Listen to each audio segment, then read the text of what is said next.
Hello, everyone, and welcome back to Castpotro, your go to podcast for insightful discussions on a wide range of fascinating topics. As we dive into our second seasons focused on career development, we are excited to introduce today's topic, and it is teamwork. It's pretty exciting, and it is something essential for everyone. In our previous episode, we talked about conflict management, how we can solve problems and deal with conflicts in different situations. We talked truly about many questions we provided for our guests. You can check out our previous podcast to learn about how to deal with conflicts and learn more about conflict management. I'm your host, Zeynep Karakaşlı, and next to me, I'm joined with my co-host, Ashrafi. Welcome to another episode with me, Ash. Thank you so much, Zainab. And wow, it looks like we're finding ourselves in another productive conversation. I'm really happy to be back. And after such a detailed episode last time, I'm really hyped to be back with this amazing guest. And welcome our dear listeners to another dynamic episode. I'm Ashrafi, your co host, as usual. And today we will defeat a villain with the power of friendship. Just kidding. We'll discuss about teamwork and how to be better at coordination in workplace, school, or any kind of organization where you have to make it work. Thank you. Exactly. And I love this idea very much, savoring everyone with the power of friendship. So let's continue. Before we will delve into the topic of teamwork, I also want to know more about your opinion about our topic before we will invite our guest here to join us, Ashrafi. Yeah, of course. So I'd like to start with a very, I would say, controversial opinion. So imagine this. Here's a food for thought. Compared to other animals in nature, humans are physically very weak and feeble. We don't have night vision like cats or owls, nor are we fast like cheetahs, and we don't possess raw strength like elephants. And we can even breathe underwater like whales or other, water or sea animal like mammals. So how come we're the most advanced civilization now? So in my opinion, contrary to popular belief, it's not the size of our brain that determines our evolution, but our teamwork, our capability to socialize, share knowledge in a fast way, learn from one another, learn from each other's mistake, have different opinions, and that sync that up to make something unique each time and rapidly grow. That is what I think gave us the boost we needed to survive in a harsh world. And so teamwork is the essence of human civilization. Exactly, Ashrafi. I totally agree with your points. As we are humans, we are bound to stay strong together. Everyone needs someone to stay at their side, since humans can't survive alone. It is actually a quite deep topic, since it is open to every side, as everyone can feel that. And we are here to learn more about teamwork today. Let's welcome our guest. We have Asma and Seal with us. Seal our friendship and teamwork skills into deep level. Can you introduce yourselves for our listeners? Hello everyone. Hello. Nice to meet you all. Happy for being here. I'm so excited for the podcast. I want to introduce myself to you. I am Asma Sadiqi from Afghanistan, 19 years old. I'm graduated from school but have not entered university yet. Currently, I have online activities. Like now, I'm a part of some communities who are trying to help us gain amazing skills. They are trying to improve the youth's knowledge and skills. So nice to meet you guys. Hello, my name is Sue. I'm really excited to be your guest today. So, I do have a background in international business and a master degrees in the business administration. I'm really excited to share my insights and experiences with you all while we will explore the topic today, teamwork. Welcome to Castpotro, Asma and Sia. So let's make this episode incredible together with the best content possible. Yes, I do agree, and welcome our dear guests, Asma and Seal. We're really happy to have you and hear about your interesting stories, your lessons, and I'm sure our listeners are also eager to hear them from you. All right, so let's get into it. I would firstly ask Asma with a simple question. Since today's topic is about teamwork, let's start at the basics. How do you define teamwork? Like, what does it mean to you personally? Can you explain it to us? Thank you for asking. So, basically, for me, teamwork is being united and work hard to gain a specific goal. Like coming together for achieving a common goal is also teamwork. And also, another definition I can say is gathering several thoughts and inventing amazing innovations is called teamwork. So, being in a team, in my point of view, helps you be like free of doing hard tasks lonely, and it helps you to manage situations and solve conflicts, maybe even in your life. As you know, there are a lot of tasks that cannot be done individually. I admit that. There are a lot of things that I can't do them lonely. I need someone to help me and just support me to do it. So team really helps to do these tasks easily and fastly. Like in my own life, like there was so many situations and problems that I wasn't able to solve them lonely, but always, hopefully, fortunately, there was a team or a group of people who helped me to do them. My family, my friends, my colleagues, my teachers, everyone around me, you can call them team. In my point of view, you can call them team. And they were really helpful for me, and everything I have today, I am thankful of them, thankful of our teams. Thank you for your answer, Asma. And I want to ask the same question to Seal as well, to understand the view of you. Can you answer what does teamwork mean to you, and how do you define a successful team, in your opinion? For me, the teamwork will people working together to achieve a common goals or objective so they can accomplish tasks or solve the problem more effectively way than they can do it alone by they reusing their individual skill, strengths and perspective. So to me, team is more like people working together to achieve more, where the work here will standing for actions of getting things to be done.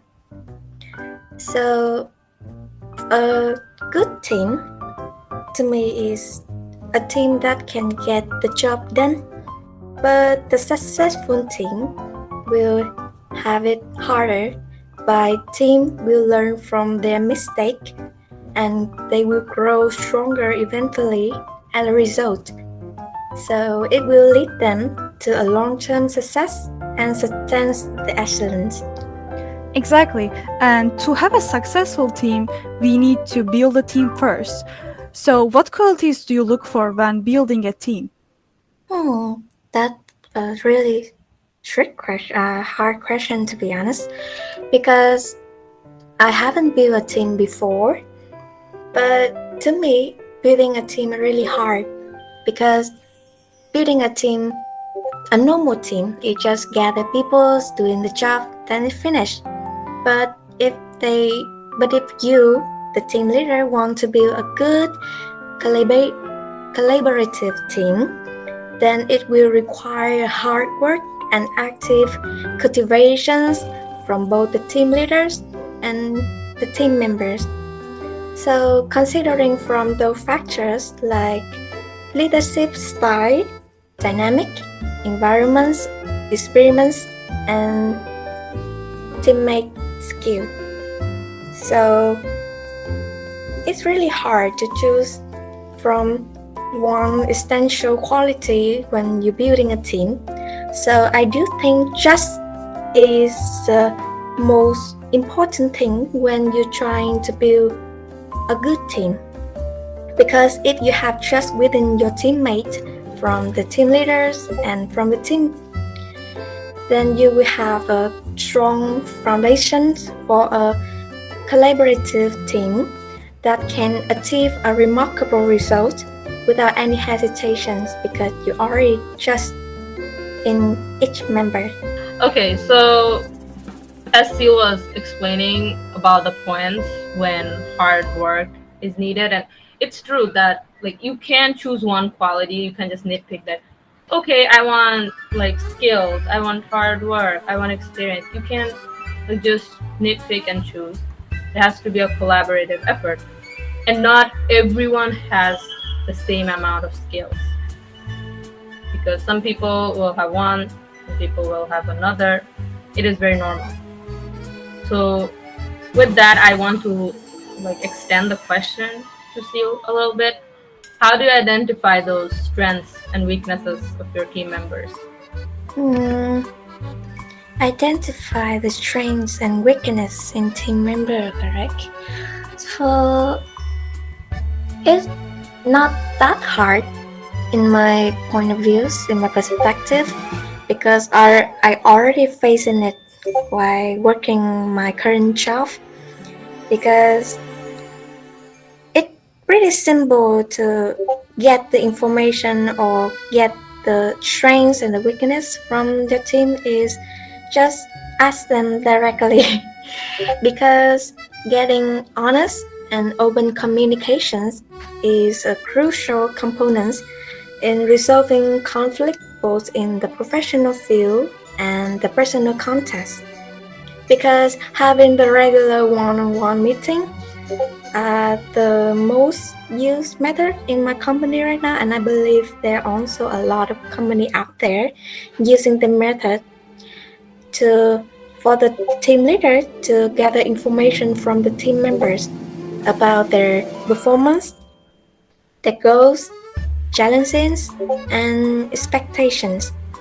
So a good team leader that they care about the teammate can get a really valuable insight into what the team member are great at, what they know, how they prefer to do things, what drives them, and where they need for improvements.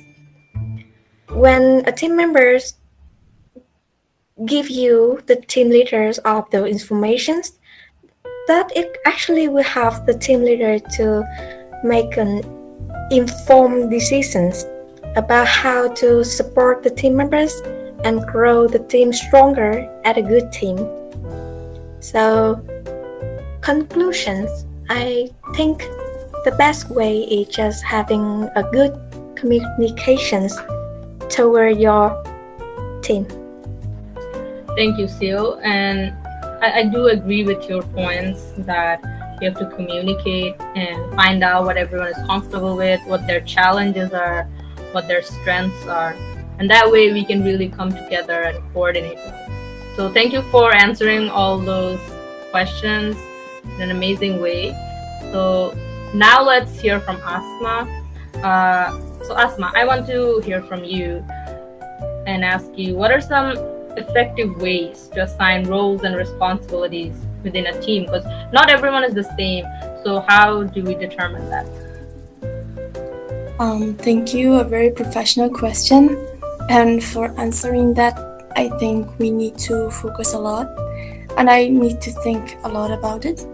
So, based on my experience, being in different teams, working in different teams with different groups of people, in a team, there are different people with different characteristics.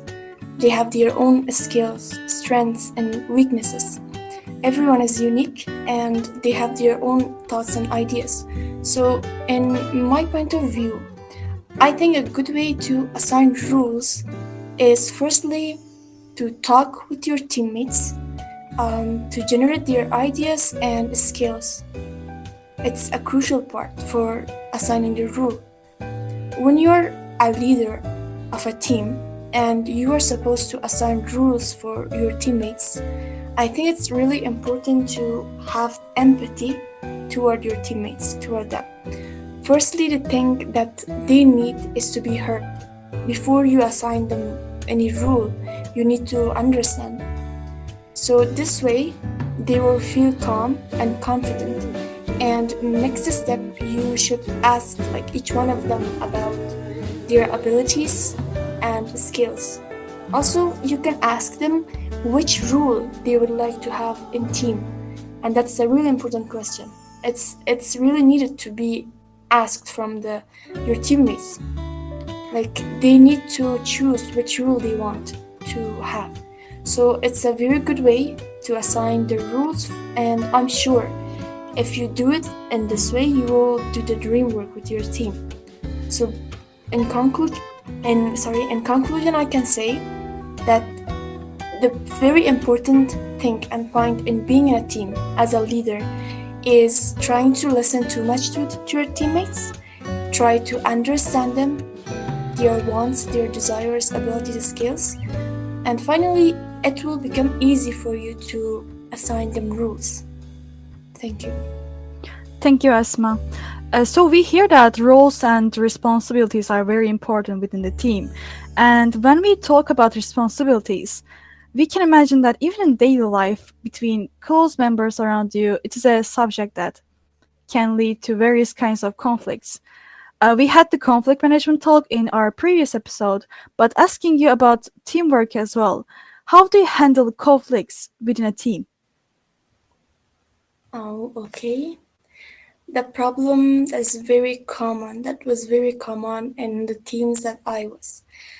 So most of the time, when I am in a team, and also especially when I'm the leader, I try to solve conflicts again through talking. I talk with both sides, and try to convince them and change their mind. First, I will find at which point they disagree. They disagree and with each other. So why they are arguing, and after that, I find the problem. I will try to find a solution for it. I will listen to the both sides' ideas, and then I will ask them about the advantages of their ideas. I want them to explain that if we chose their idea, what will be the benefits? Will it be good for the project? Can we do the dream work? And then I will see if I could mix their thoughts together and make something new, or if it doesn't work, I will just convince them which idea is better and why we should do it.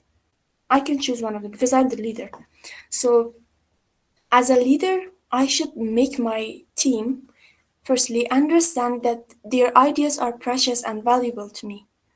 Like they should understand that I'm giving them value, so they will be more comfortable and confident while they are working on project.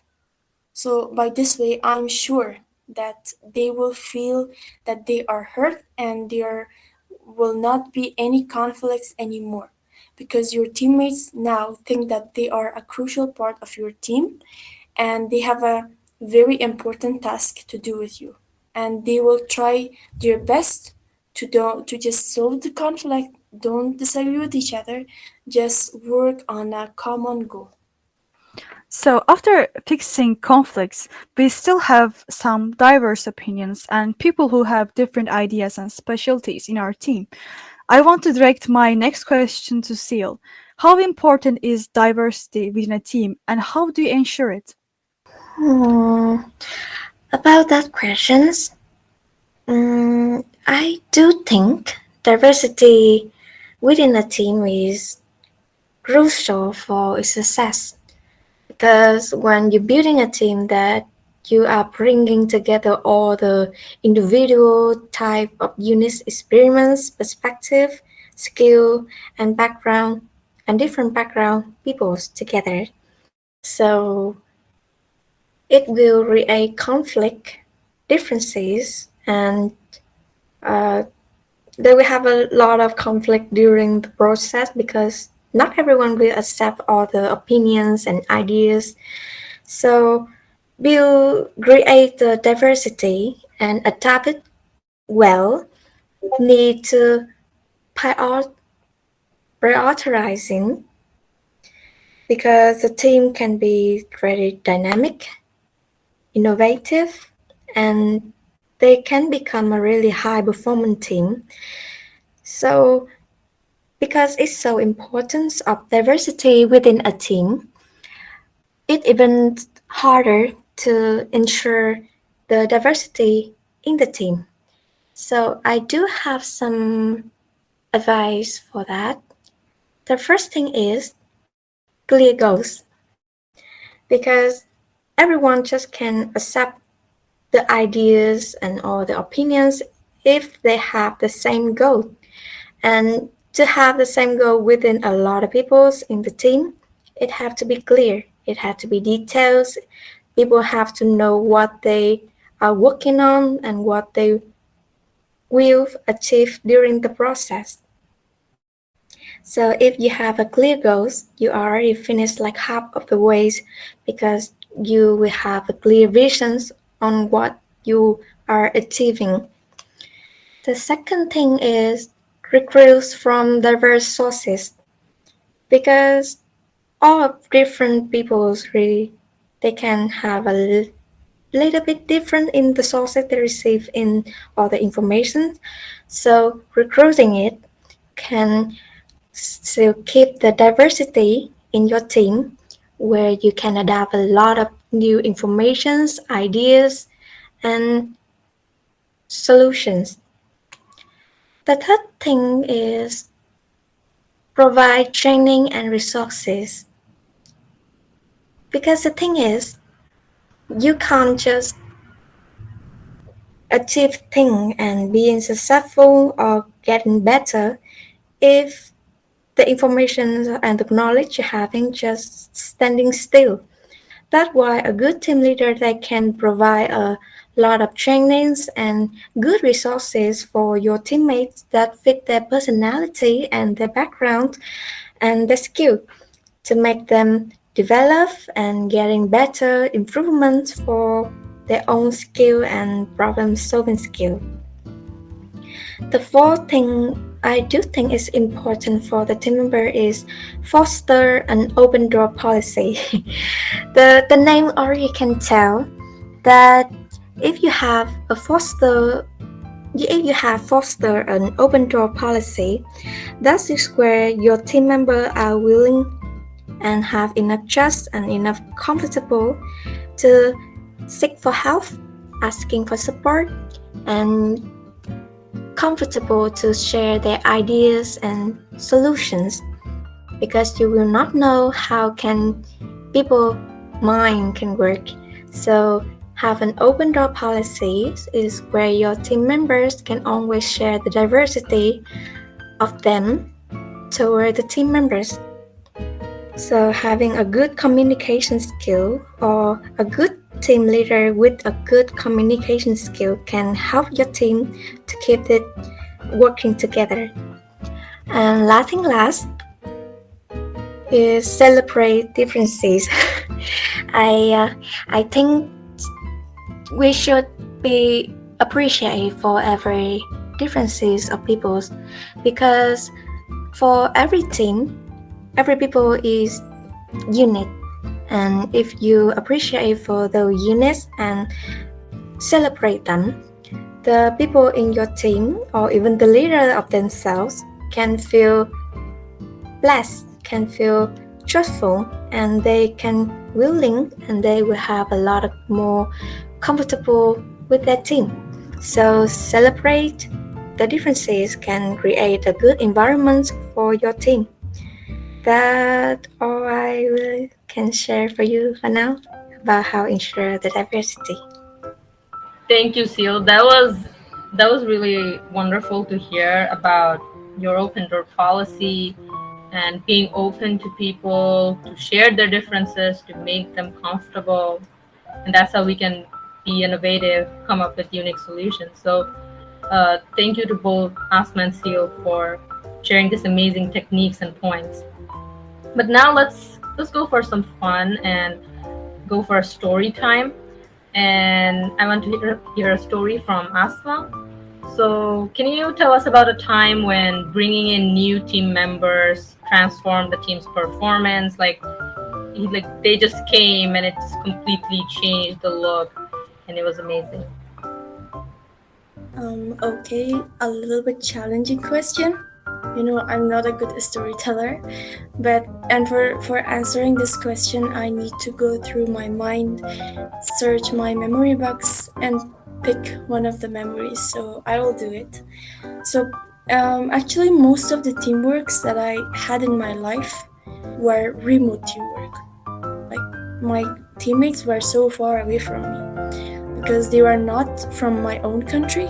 They were so far away from me, and this is like kind of teamwork. This kind of teamwork is a little bit challenging. I think not only for me, for everyone, because sometimes it becomes so hard to make contact with your teammates. Like, like I can tell you a story about this. Like once I had to work on a project with my team, and we had to work together. The only way that I could make contact with my teammates was using Discord platform. Like you know, it's not a very common platform. People will not use it too much. But the community that I used to study, like it was necessary to use from Discord. So the problem was that it was a really big problem, you know. Like my teammates were not so active and online on Discord. There were just me and one of my teammates, just with two of us, and it was a teamwork, but the two others were not available and they were missed. So I started the project with myself because I had to do it. And like it was about to done, the project was about to done. I was about to finish that just with my own self. I did all the tasks with my own self. I made slides, I made the topics, everything I did with my own self. But it was a teamwork, so but I did it individually.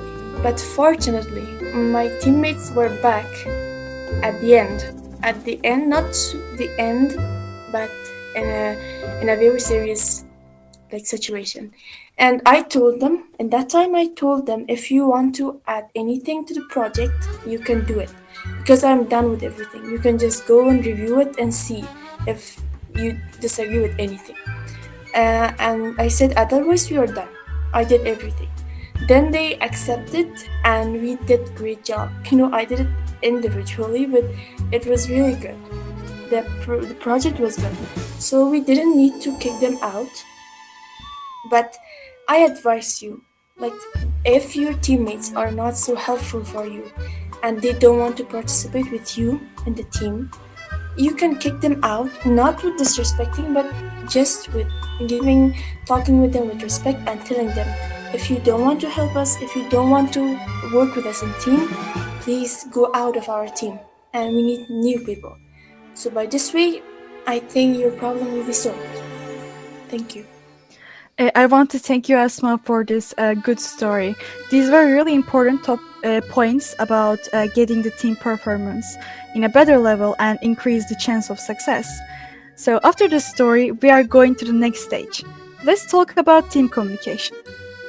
Without communication, we humans are basically unable to handle things. We can all say sometimes the only thing you need to fix an argument and handle a conflict, the only thing you can do can be solved with good communication. So now it is your time, Seal. What are some key components of effective team communication from your experience? I want to hear that. Team communication. There are actually many studies and methods about how to be good with team communication, right?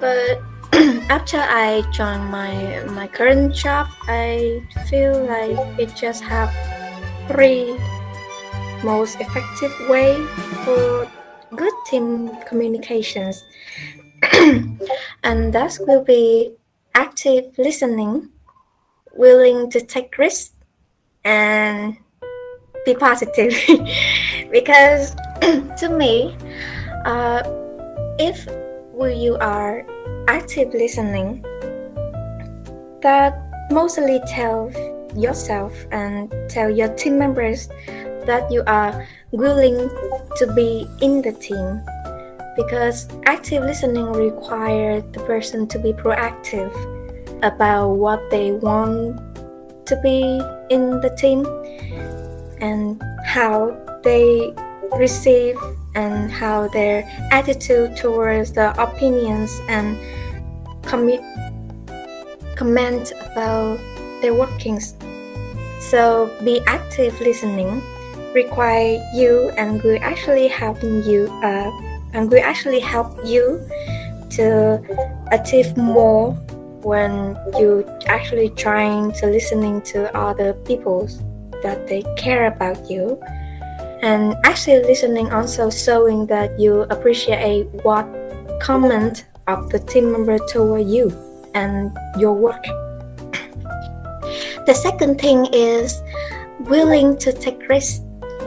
I think willing to take risks is not people really recognize when they doing the work, because people tend to scare the thing that they not know. They feel more comfortable in the safe zone when making job solutions or decisions. So willing to take the risk of those solutions that you haven't tried before, it actually can help you to get the more I don't know, like interesting way to get things done, because you don't know what will happen with you tomorrow. So willing to take the risk will actually make your life more excited and make the decision you're making more exciting. Last thing is be positive. This is actually my trick to be to survive with this kind of working field. It's so much stressful nowadays, but I still trying to keep myself be positive, and I also think people should be positive toward the work field, because being positive it can actually help you to keep the good mind and keep the good point of views about if the work can actually help you to achieve in your life, more than trying to be negative will only dragging you down. So why have to be negative when you can be positive a little bit every day? So all of this active listening, willing to take risks and be positive are the good way of you to showing your attitude towards the team communications, because it can show. Thank you, Seal. And I love how you mentioned that part where you said people are more comfortable in their own safe zone, in their own comfort zone, and sometimes they don't like to hear what they don't know, or sometimes they feel scared of what they don't know. But the most important component is active listening. That is the first step. And by ensuring we listen to one another and respond accordingly, that's what makes the team go. So thank you for sharing that. And now I want to shift the focus on asthma a little bit. So based on what Seal just explained about active listening, how do you think we can ensure that all team members are heard and valued? Okay, I think Seal answered some part of this question. Like she said, the key points of my question. Thank you, Seal. I absolutely agree with you. So, for answering this question, I can say, as a leader of a team, um, personally, I always used to listen to my teammates. Like I try to have active listening skill. So I prefer listening to their ideas and give them value more than myself. I try to put their ideas before my own ideas. The answer to this question is also having empathy with your teammates. This is the only way to make sure that they are heard and valued. They should feel that they are an important part of your team, and they have the most important role in your team. So after that, I think you need to remove one thing while you are working in a team, especially when you are the leader. Please remove the criticizing, okay? Like you and your team. In your team, you should listen carefully to each one of them and encourage them, even if their ideas are not good enough, they are not complete, they are so just they are not that much important. No, no, that it doesn't matter. You should just give them value and don't criticize them. And don't tell them you can make it better, you can do it this. No, just listen to them. And like this will help. I think this will help them to focus more and do their task with a lot of enthusiasm. They will feel more responsible. So as a leader, you should try to listen a lot and talk less after others, like after your teammates. When you do this, your team will try to work hard and do their best to make the dream work, just because you care too much about them, and of course you trust them. You know, I think in my life, I think every human, when you tell them that I trust you, they will just feel a feeling of responsibility. They will feel that I'm responsible, like he or she is trusting me, so they need to see that what I'm doing. So they will not try to break your trust, they will just try their hard make the best work. Thank you. I totally agree with that, Asma, and especially the part about meeting like criticizing others and discouraging others, because we need to listen first and encourage them and give constructive feedback instead of discouraging them or just shutting them off. So I love that you focused more on that. And even though we follow these steps and techniques that we're like continuously discussing about, it is very natural that sometimes poor communication happens and conflicts happen. So, can you give me an example of any moment in your life where poor communication happened and it affected your team performance? And if so, how was it resolved? Oh, the problem that I faced a lot in my teamworks and my projects. It's a very common problem. So, as I said, I have worked a lot in remote teams. Like I had remote teamworks, not in presence. So I can tell you one memory about it.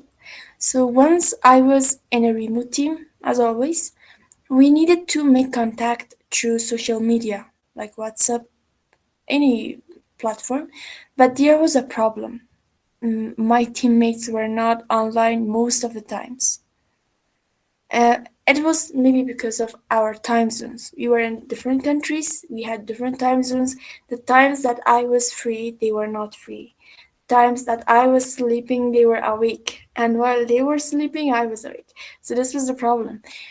But I wasn't able to reach them, and it was really challenging. I tried too much to tell them that we need to work together, but they were not reachable. So what I did on that time was we were in the same class, but they were my classmates, so we could see each other on our online classes. So I saw them in my class, in my online class. I could remind them about the problem I'm facing, and it really worked. Hopefully, fortunately, it worked. After that, I could make contact with them. I could talk with them, and we could start working. So now I can say one thing for sure, that poor communication will really affect the teamwork performance. If you couldn't reach your teammates, you will not be able to do your task in a good way. So as I experienced, I was really in mental pressure. Believe me, I was in mental pressure. because my teammates were not responding. It gave me a lot of stress, and I was really in pressure. But I could solve it. Like after they come back, I was calm and relaxed again. So I was in mental pressure because I was afraid if I couldn't reach my teammates and I couldn't finish my task. When people give me a responsibility, this is my habit. I feel so responsible, and if I couldn't do it, I will feel so bad. And it's a very bad feeling if you couldn't done your task, your responsibility. But hopefully, my teammates were there. So also sometimes beside of not being online, being so far away, there are some members of a team that they are shy, and some of them are confused in team. So what should we do on that time? um, the thing you can do is to make first go to the shy people, okay? You should solve their problem because it's serious, okay? So try to talk with the shy people first. Ask their opinion in each topic. Don't let them to be quiet. Ask them many questions in every topic. Like, don't let them be quiet and silent. So try to make them talk, and just by asking their opinion, by this way, I think they will not be shy anymore, because they have to remove it, because you are asking them questions. So, and if some of your teammates are confused with the task, so what should we do with the confusing people? So again, you can use from shy people. You can tell them, please, can you explain the task to your teammates for the confusing people? So also you can explain the task clearly and briefly to them, so they could understand what is your task and what you're supposed to do. So this is the solution that I can give you. Thank you, Asma. And I want to congratulate you on your success, even when you had so much stress on yourself. We can say it is a leader material we see here. We had many questions answered at this point, and we mentioned leadership many times in our answers. In every team, there should be one who will lead the others, and Asma also talked about it in her answers very well. Let's talk about leadership truly. Seal, any questions coming for you? We mentioned about strengths and weaknesses of the team members, or qualities for the people we choose to build a net around us. But I'm asking directly about the most important among them, the lead. What do you think makes a great team leader? Like I said, I'm not really good in the team leader fields because I also not a team leader, but because I have working under a really good team leader, so I can give some advice about it. For me, the bad team leaders they will drive the team forward with passions, enthusiasms, inspirations, and motivation. Because if they invest time in the people they're leading, it will actually determine the strengths, the needs, and priority. So a good team leaders, within them, they also making their teammate feel valuable, because it will help the teammate understand more and the best way to motivate them. Because during work field, it's not the stress about job, it's not the stress about how hard the work is. It's always about how your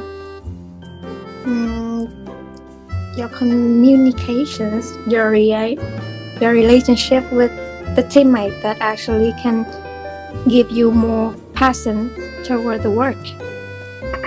Even if the job is not meant for you, but if during the time if you can meet a good team leader, you will eventually build a really good relationship with the work and with the teammate. So that also means the great team leaders they can show a visible motivation so it can support the teammate for the better versions of themselves. Thank you, Seal, for your view of the good leader we can all be. And I want to ask the same question to Asma as well, even though she gave many wonderful stories, told about many wonderful stories about how she endured the challenges with leadership qualities. So the question is the same. What do you think are the traits for a good team leader, Asma? Okay, thank you for this question. Again, Sil was answering the question. So,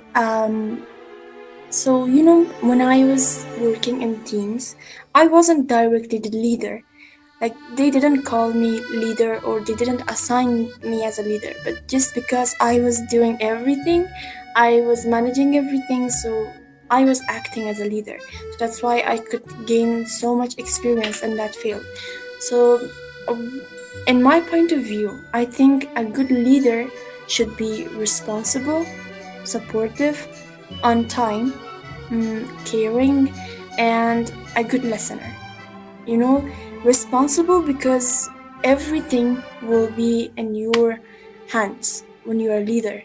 You need to assign the rules, you need to choose a topic, you need to resolve the conflicts, everything. And also, you should be supportive when your teammates have any problem. You need to be there and help them. Also, you should be on time because every like eyes are on you, so you are the main part of the team. You need to be on time. Also, caring and good listener. It's just related to having empathy. Like, if you be a good listener, you will understand your teammates and the task will be easy for you. So, a leader should be always, I think, a kind of servant leader who is not just commanding and forcing the team, but a person who is respectful and mindful of their teammates' feelings. A leader's responsibility, we know that it's managing the team, so in such a way that every one of the team members should feel that they are heard and they are an important part of the team. Whenever I am in a team, I don't try to put my own ideas first. No, I try to listen to each one of my teammates and make a really friendly environment where we could all have a crucial part and could be heard with them. So one technique that I use in team is always saying my idea in the last part. First try to just listen to them. I want to see what they are saying. And in the last part, if we couldn't find anything good, I will tell them this is my idea. If you agree, we can do it. So it always helped me, and this is all I think a leader should have. These skills should be in a leader. Thank you. Thank you, Asma and Seal, both of you, for defining leaders in their own ways. And both of them were like amazing answers, I think, about being selfless, about being inspiring, listening to others, and being caring. I think those are all the qualities of an ideal leader. And it shows that both of you do possess those qualities from the stories and experiences that you told us. So thank you for that. And now I want to extend on the topic a little bit, since we are talking about leadership. I want to ask Asma, how do you think a leader can motivate a team? A very interesting question. You know, me not being as a leader, I'm a good and inspirational, like a speaker or a person who always try to motivate people. Like, even though I'm not the leader of a team, maybe I'm out of home, I'm just trying to help people have motivation and be happy. So as a leader now, how I inspire my team. So I think if you want to be an inspirational leader or motivational leader, you need to put your teammates' wishes and desires before yourselves. You should encourage them with every single opinion that they give you. You should make sure that they feel they are being heard and valued, because you as a team leader has the main role in a team. I can say all eyes are on you. Everyone is looking at you. So whenever you say good words to your team, they get inspired and motivated. Even if you say you did great job, it will be like a world for them. So leader himself or herself can be the inspiration and motivation in a team. Yourself, you can be just the motivation. I can say for sure that every single word that you as a leader say to your team will absolutely sorry will absolutely affect the performance of your team. If you say good words, your team will be motivated. But if you say bad words and criticize them, they will be out of motivation and they will not have good performance. And finally, everything will be in trouble, and especially you as a leader. Thank you. Thank you so much, Asma. And I want to ask Seal the same question. What do you think about inspiration and motivation that the leader can provide for the team? How can they do it? Mm, yeah, thank you for your question, As. Um, Inspirations, the motivation the team can provide. As I already said in the previous answer, the good team leaders will know and they will have responsibility enough to be present. Because be present in here is they in there, be there, at it. Because a good team leader, if they are be present and so enough appreciations that they can spend time with their teammate, attend the meeting with their teammates when they solving their issues, and the team leader be approachable when building trust and rapport with the teammate.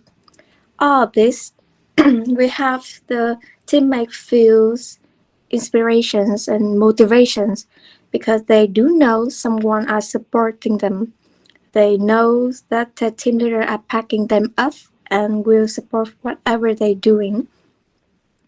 With also when the when the team leaders be present and show appreciations, that where they actually be appreciate for what they receiving from the team members is not one side on one side. It's mutual.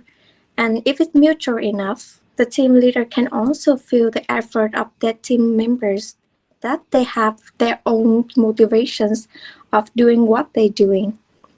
So I think a good team leaders will eventually know how to build a good relationship with their team members if they actually truly appreciate for what their team member is doing for the team.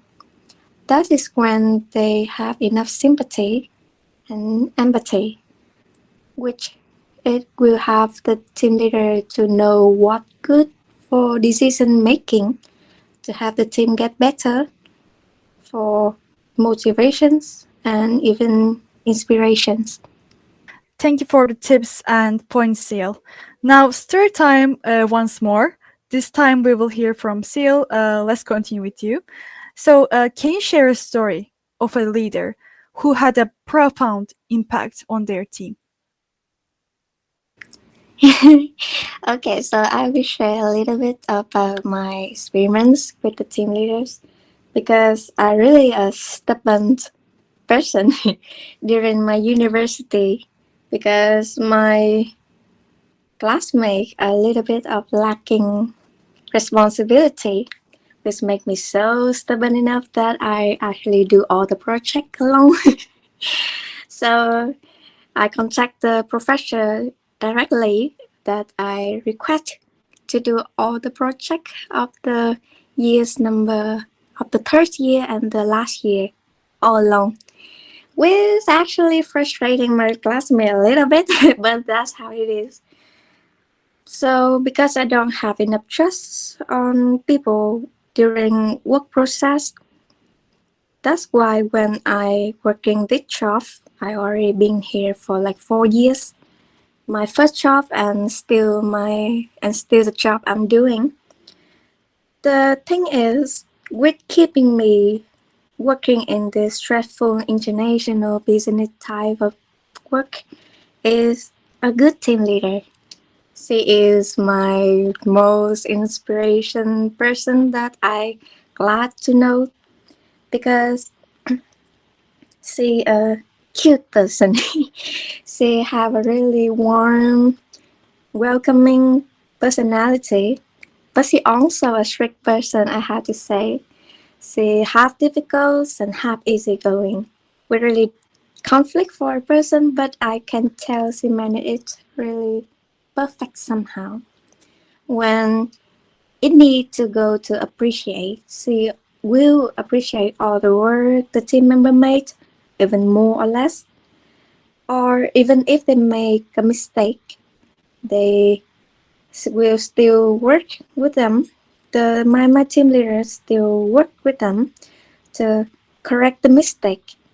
But it's not only for the support, but it's not about solving the problem.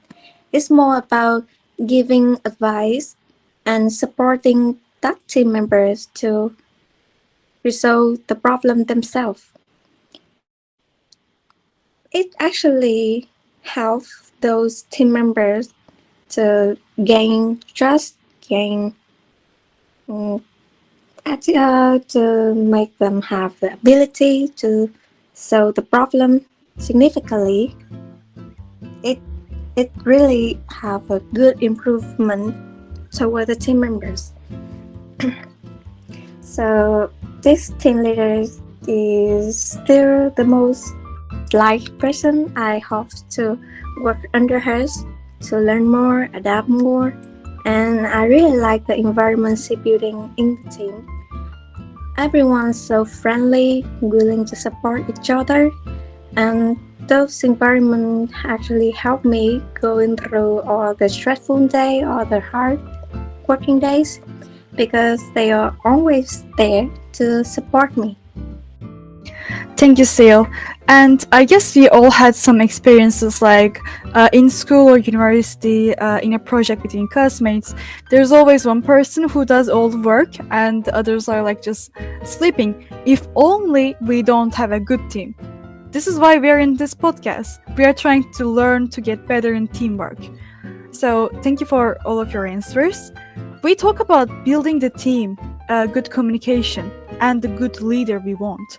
Let us combine everything we listed and try to understand how we can handle some difficult situations now. Let's say we have the team ready. We made a good diversity among the members as well, so everyone has different responsibilities and roles to attend. So after this point, what if we still have some challenges inside? What do you think are some common challenges that the teams face, and how can they overcome them? Asma, this question is for you.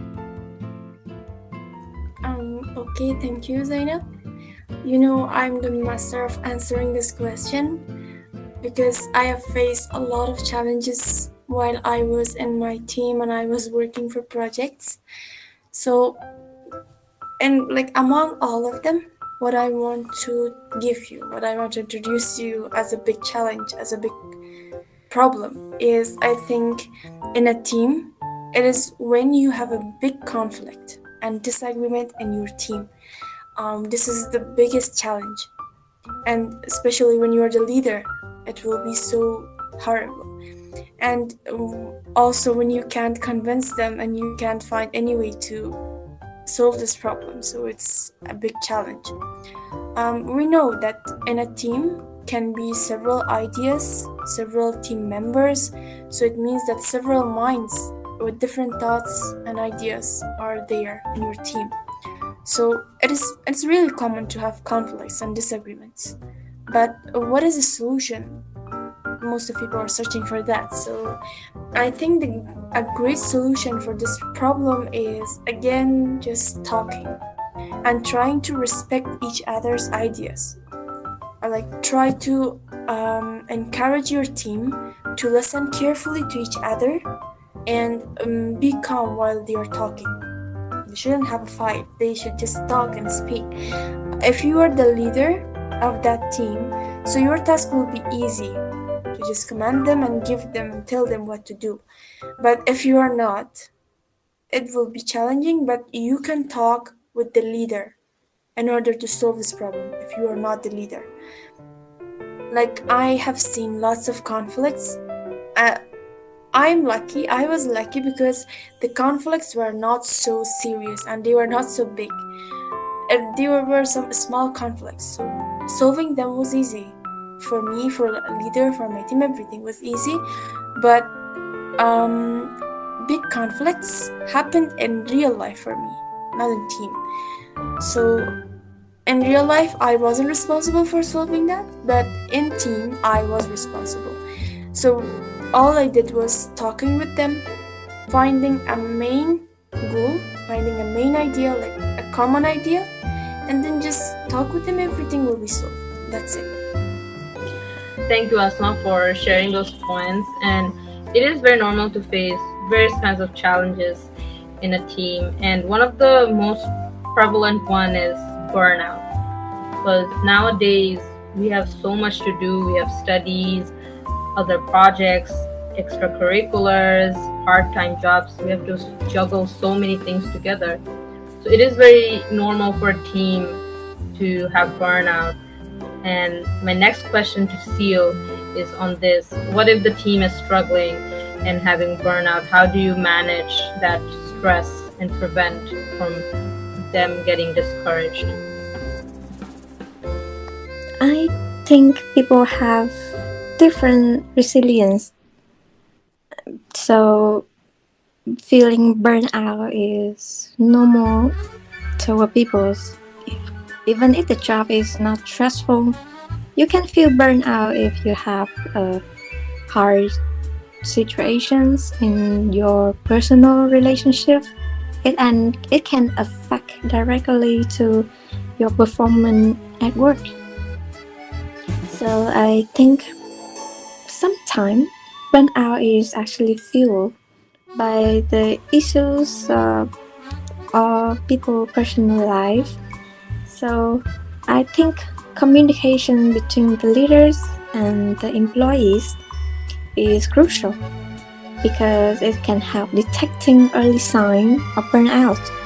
That when the team leader can actually help the team member from those early building stages of the burnout. But if it's too late, then it can still manageable because when a team leaders making sure that weekly catch up to discuss and address the workloads, stress from the team members, they already can tell if the team members are overloaded because they have to be overtime a lot. They have to manage too much work. They're not talkative. They so in silence. That really easy recognizable signal of burning out. So, how to manage team stress and prevent that? Then I think they have one important thing is set boundaries because all of the workload, stress, all those is sometimes cannot control because when there's too many issues, everybody, all of them have overworked themselves, even the team leaders. Then I don't think the team leader can help the teammate in that situation because they're also burning out. So in normal situation, if the team leader are good enough to set and encourage the employees to set boundary for themselves, that they are safe to say no and they are available to seeking help from the managers, the team leaders, and from the other employees. That is where they can actually release stress and release some of the work that's so stressful for them so they can actually have a space, a gap time to breathe. So I think that's the most important thing because most of people don't know how to say no. They eventually got accept with everything with a yes even they don't want to because parents tend to take their children to say yes to everything they are to adapt to every order they gave, which also builds boundary issues for children, kids, university students of saying no. So setting boundary from an early stage of your life can actually help you a lot during the future time because you still have a lot of time in the futures. So I think setting boundary is saying no is like a magician, like a magic you can do for yourself to make your life easier. Thank you, Sue. And I do love that you brought up that having a safe environment for employees to say no, to set boundaries, to communicate that, okay, no, I'm overwhelmed, is very important because it is so normalized. It has been so normalized that you need to overwork or hustle and grind. The hustle and grind culture in like professional world is so common now that it's making people sick and mentally stressed all the time. It is a very, I think, dangerous thing that is happening to our generation. So it is essential to have that kind of boundaries and say no, and not to teach younger generation to be just comfortable with anything, but learn their own comfort and what they can do. So thank you for bringing those important points. All right, so now that we talked about some challenges, let's talk about newness within a team. Let's say you have a team and you are going to do something new. Every team, it's going to get bored. It's the same thing over and over again. So I want to ask Seal, how do you foster innovation and creativity within a team? Yeah, thank you for that because this question actually sums up a lot of information me and Asma gave in the previous question also because we already talking about building trust, promoting collaboration, and celebrating successness. That will be 3 points I want to talk about foster innovations because building trust here is building a safe and trusting environment. It is a virtual foundation for fostering innovation. The team members will be comfortable for sharing all their ideas and they're willing to take risks and they will most likely eventually to think innovatively and propose groundbreaking solutions because as I already said about the taking risk, if you're willing to take risk, you're willing to have the new out of safe zone solution and it actually can get you achieve a new solution that you haven't imagined before.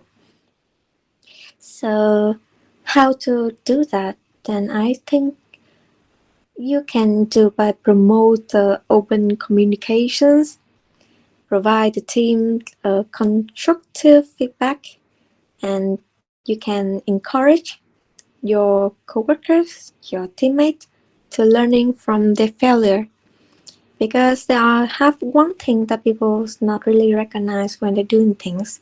Is when you fail somewhere. If you fail, you have to understand why you failed, how you failed, and how to not fail in that spot again because it's understandable for people to make failure in their life or failure in their decision making because we are just human beings. So I do think if you want to get better, You have to know what made you fail. So, building trust is a really good um, foundations for people to understand fully about not only themselves but also for the teammate. The second thing is the promoting collaboration. It could be generating innovative ideas and solutions by having regular brainstorming session, which will be include clear objective, goals, and where we'll be having encourage and both idea between each members, where we have them to create or having most innovative solutions. And as a team leader, you should record all of those ideas for later use, because if you already have all those ideas when doing the regular brainstorming section with your teammate, you can use the ideas, like you can mix it up, take a little bit up there, take a little bit up there, so you can have a others, or you have a great solutions just by identify the more promising concept. Last thing is celebrating successes. It would be people acknowledge and celebrating the innovative successes, because in an important aspect of fostering a culture of innovations, highlight will make the positive impact for innovations, because you will have a good organization, so you can actually inspire your team to keep continuous thinking creatively and pursue the new ideas, because human brain really interesting. You will not know how people actually think of how creatively they have ideas about how problems should be solved.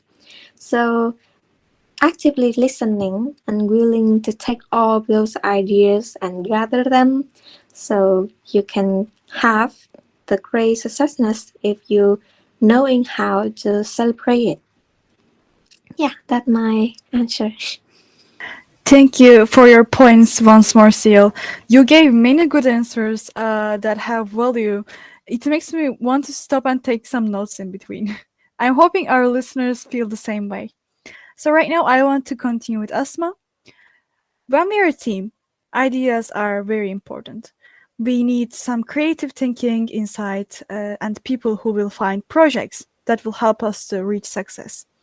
So, I'm asking you, what strategies do you think can be used to encourage creative thinking in a team setting? Okay.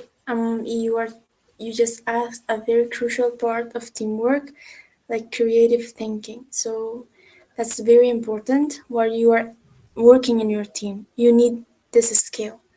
So what solution can I give you is maybe we could give the team a good perspective of the goal we need to achieve. Like it's obvious when we are working in a team, we have a goal, we have a target. So we should motivate them and help them create great ideas. So if you want your team to be creative in thinking, so you need to give them an inspiration. Maybe you can tell them your goals. You can make a friendly environment and help them start thinking calmly. Again, I want to emphasize on having empathy, okay? Because it is a really crucial, uh, like a crucial part of it. So for helping, like it will help them design think and have creative thinking. As a leader, you can motivate your team by telling them about the result of your teamwork. You can say, like, if we do this project, the result will be this. We will achieve a lot of awards, we will be most respected with people, we will have good results. Also, you can give them some good predictions about future. I think it is helpful for creating good uh, thoughts in their minds. Like all you can do is like the key to make a creative thinking to create thinking like creative thinking you have in a team is just inspiring and motivating your teammates. When you motivate a person, a human, it helps them to have a good mindset, have good imaginations, and they just start creating good thoughts. They will receive the skill of creative thinking, and that's it. And this will be just a good solution for that. Thank you, Asma, for sharing those strategies about encouraging creative thinking and design thinking in a team. And you've talked so far, and you said that mostly you worked in remote teams. So I want to ask about your experience now. What are the challenges and benefits of working in a remote team? Okay, the main question is being asked now. So I'm an expert in this part also. Like, what are the challenges and benefits? So, personally, I said that I was in remote teams and I worked in remote teamwork. And I can say for sure that the benefits are less than the challenges. Challenges are too much.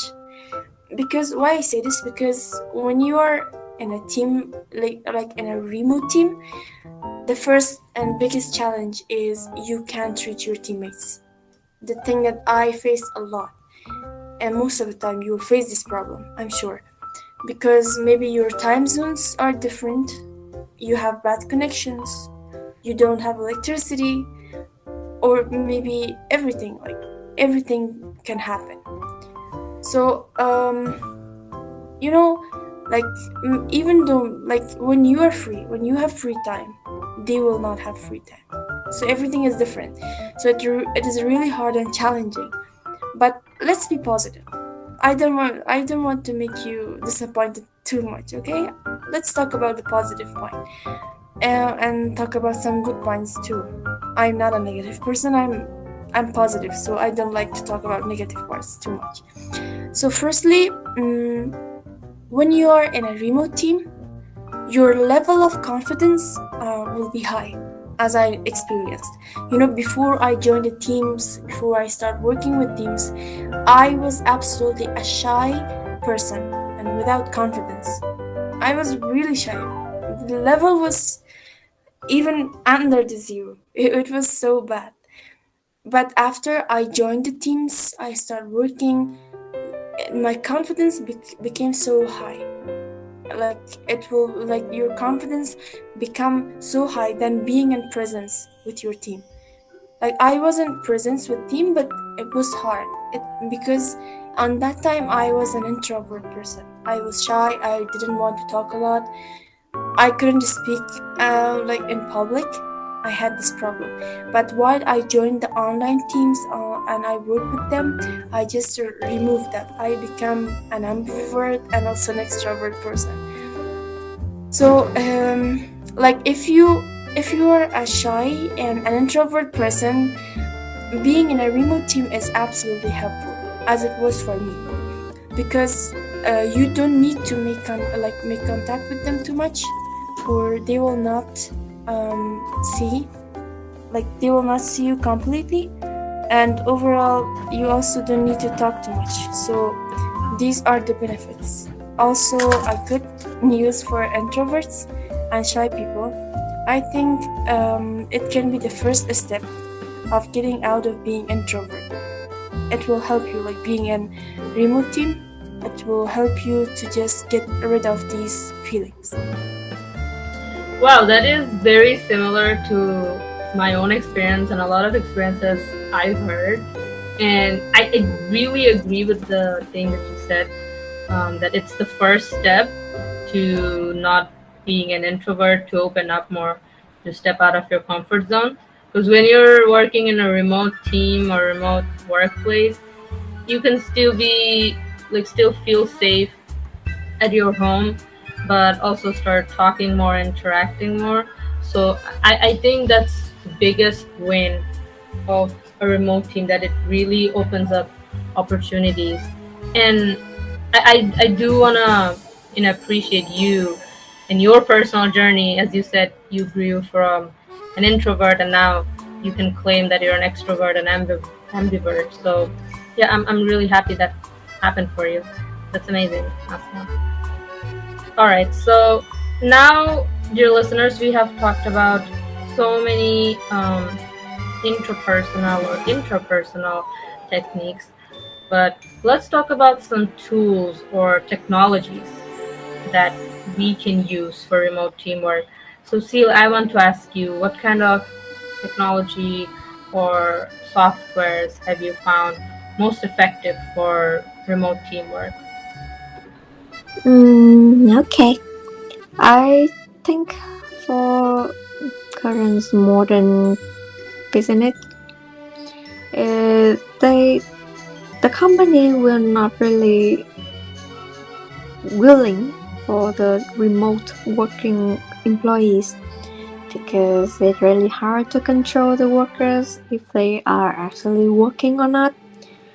But I do think some tools and technology will fit for the person doing the remote teamwork with our the remote employees and the freelancer. So there will be like 4 different tools for different uh, use. It would be communication tools, project management tools, collaborative writing and documenting tool, and the last one is time tracking and scheduling. I do think for this we'll have enough information or for you to communicate with the teammate, tracking your work, knowing what you're doing, and time checking down to prevent yourself from burning out, from delaying the deadline. Making your job close to the deadline really easy to make you burn out, which for freelancer easily burning themselves out because they not really control good of their workload because they are freelancers.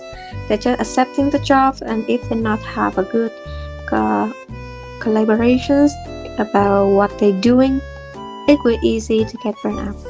So for the first thing is communication tools. I do think Microsoft is a good software for people to use, like Microsoft Teams, which I'm also using for my daily work life because it's a really good and well functions collaboration platform.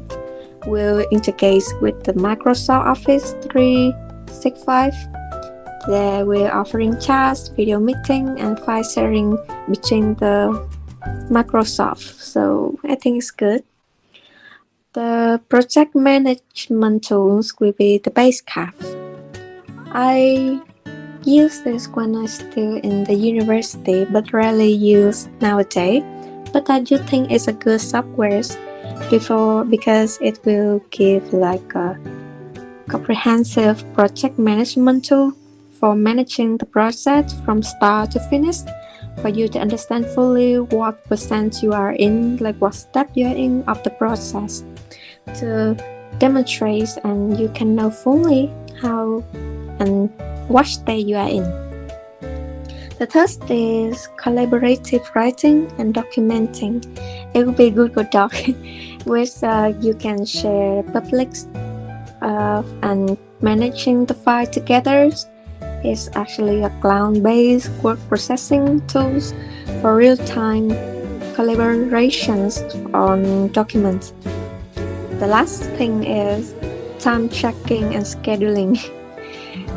It will be the software Rescue Time.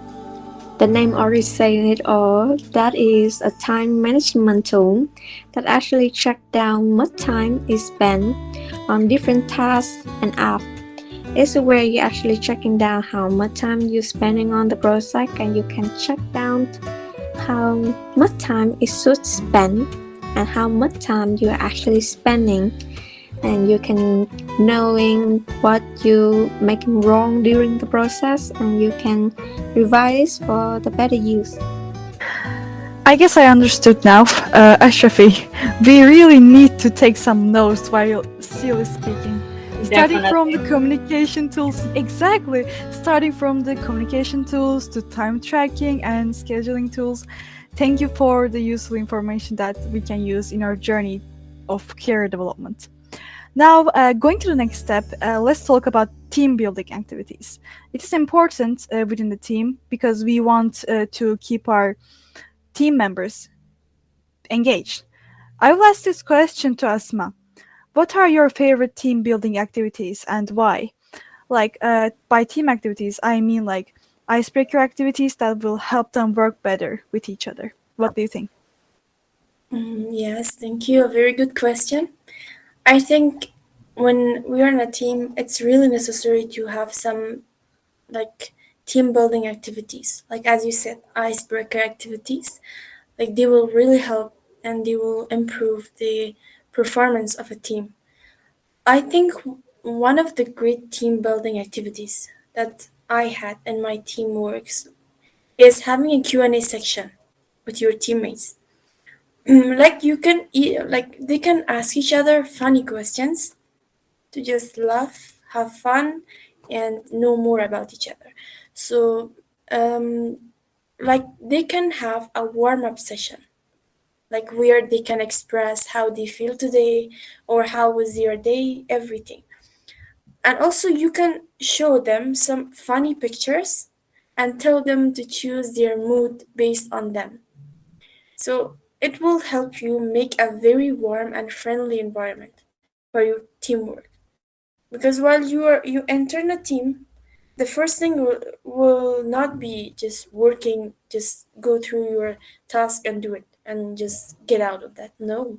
When if you want to have a great teamwork, first you need to break the ice. You need to have some icebreaker activities in order to know each other better and function good. Like that's the main point. Don't while you enter the team, don't try to just start talking with them. Please give me my task. I should do it, and I want to go. No, this is not how it works. You should you should work on your communication with your team. You should have a good connection with them if you want to have a good have a good teamwork. And I think that's all, and it will be great. Exactly. Q&A sessions are very creative way to learn more about team members and help them warm up with each other indeed. Those were good ideas to implement, Esma. Thank you. Continuing with Seal, I want to ask about team building efforts this time, how they are working efficiently with each other. So, what do you think about this? How can we measure it correctly? Well, if you know, you know, because it's what called KPI, keys performing indicator, the truly walking nightmare for those people already in the working field. That's the most stressful time of the years, or if your company have two time of tracking the KPIs half a year and at the end of the years, then you will have the meltdown two time a year. For my case, my company actually use this method for um, measuring the successful or how well the employees or the department working, because based on how specific measurable goals the team leader sets um, or the company setting, it will have the companies and the team leader to check down the KPIs, the key performance indicators, that how how the employees performance. It will break down to 5 points of this key performance. It will be project completion rate, timely, devi- timely, timely delivery of tasks, quality of work, customer satisfaction rating, and employee engagement and retention rate. Gosh, my tongue. all, of all of these 5 points will actually help the company and the team leader to track down because all of this can trackables. It will count down in rate, in percentage, in numbers that can countable and measurable. So project completion rate is how well you do all the tasks. Is it 100% finished or you actually you doing over the expectation from the team leaders? That's where you actually gaining appreciations from the team leaders because you're doing better than what they ask you for. And for the second point, the timely delivery of tasks is how well you're tracking of your tasks, the daily tasks, the weekly tasks, the monthly tasks, and the yearly tasks. If you know well about your work and you have the proactive and enough responsibility of tracking down your tasks, you can also measurable of this timely delivery because it how the team leader know when you're doing the job on time, in time, and before the deadline coming up. The third is quality of work. Is actually not the quality of work. It's easy to understand, but also a little bit hard to understand detail because how is called a good quality of work performance. It will depend on the team leaders. It based on their perspective, based on their experiments, on how well you doing the job and how you solve the problems that they can rate you on the scale from 1 to 10 about how good quality you gave to the companies, to the benefit, and to the team. The fourth thing is customer satisfaction rating. It's actually depending because customer not only for the sale field, it also for the workers that working on the same team as you. Because when you're working, you have to think like a co-founders of yourself. If you give a good performance of your work, you're actually giving the good quality good based on those to your teammates. So in this case, your company is your customers, your workers, your employees are the customers because they are the person receive the direct performance from you. The fifth thing is the employee engagement and retention rate. It actually pays on how well your relationship with the workers because people can tell a good team leader or a normal team leader, they already can tell if you're having a good relationship with your teammate or not, and based on how well collaborations of between you and them, that will have the work to move faster or slower. Because if you have a good relationship, you can ask for support, you can ask for like mostly everything you can if they can do it for you.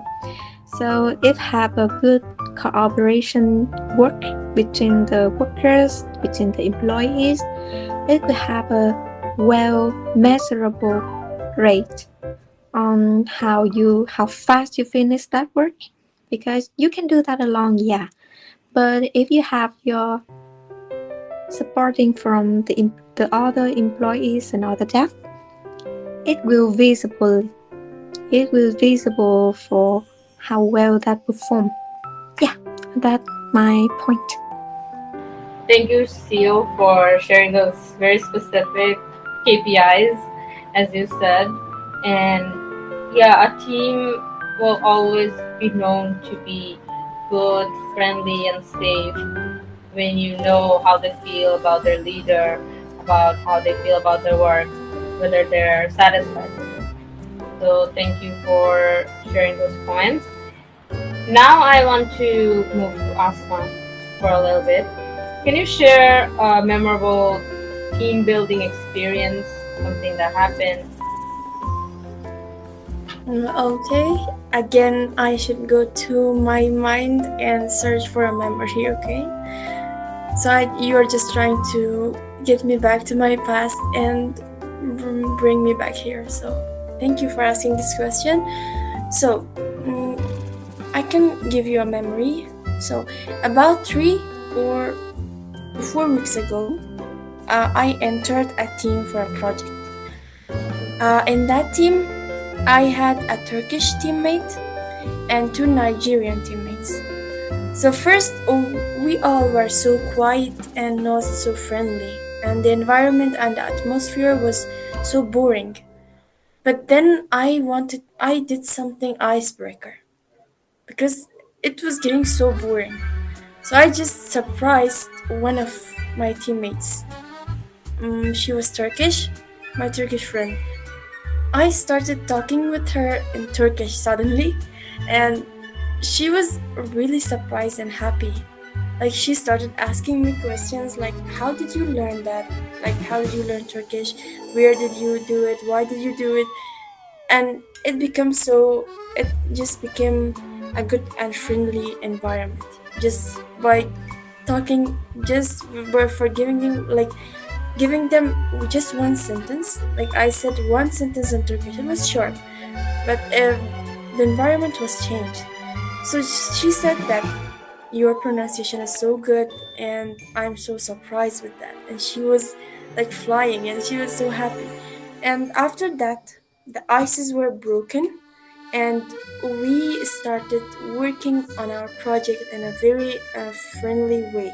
We didn't face any conflict, we didn't face any disagreement. And I believe we had a lot of ideas there. Like, we were 4 people, and every person had 2 or 3 more ideas. So what we did was list all of those ideas, and then everyone was talking which one is good. We chose the one without any conflict, one idea, and we started working on that. It was really good. It was a really good project, and everyone loved it. So, in conclusion, I can say that team building experience is really important while you're in a team. As I said before, don't start trying to do your task. You should also think about making a friendly environment while you're working. And that's it. Icebreaker Asma. That's a good title to have. It just took you a few minutes to break the silence in the team, and they warm up with each other easily. It's really a nice story, and thank you for sharing it with us. So, while coming to our one to last questions, I am once more turned to you, Asma, and then I will hear it from Seal. After answering all the questions, now it is the advice time. What advice would you give to someone who will be new to working in a big and professional team? How can they continuously improve their performance? Give your advice with the support of the experience we were talking about in the whole podcast. Okay, giving advice time. I give people advice I don't give them too much advice, but now I can do it. Like, because as much I gained an experience in that field, I can give you some advice. So, firstly, I advise you, like as I said before, based on what I said before, when you enter a team, try not to just start working, asking for your task, your role, but you should get to know with your teammates, and you should become friendly. It's really important. It will just improve how your team will function. So try to ask them beautiful questions and talk with them about, even you can talk with them about your life, about your experiences, school, university, everything icebreaker. So if you and your teammates are from different countries, you can talk about some funny and exciting cultures, or you can just ask them some icebreaker questions. So, based on my experience, I can say that it will really help you to improve your performance in a team. As I did, it really worked. And I give this advice to each one of you. And I am sure that it will help you to gain your main goal. Thank you, Asma. Now to Seal, the same question, different experiences. What are your pieces of advice you can share with Castpotro family? Oh, wait, can you repeat the question? I'm just asking for advice, the same one. You have different experiences than Asma, and then we would like to hear it from you. What advice would you give to someone new to working in a team? Okay, yeah, please wait a moment. I'm coughing very hard. That's okay, we can wait. Okay, thank you for having wait for me. Thank you. Okay, so my advice will be proactive always, because showing your willingness to cooperate and showing the efforts, even more or less, it will still be recognized among your teammates. So being proactive means you are thrilled to adapt for new things. You will accept new challenges and be prepared for all the opportunity, because you can't join the war without any preparations. So being proactive in every type of field and in every situations will actually help you gain enough information, will make you be more friendly, talkative, and willing to change. So continuous improvement is a lifelong process that requires efforts, dedications, and willingness to take risks.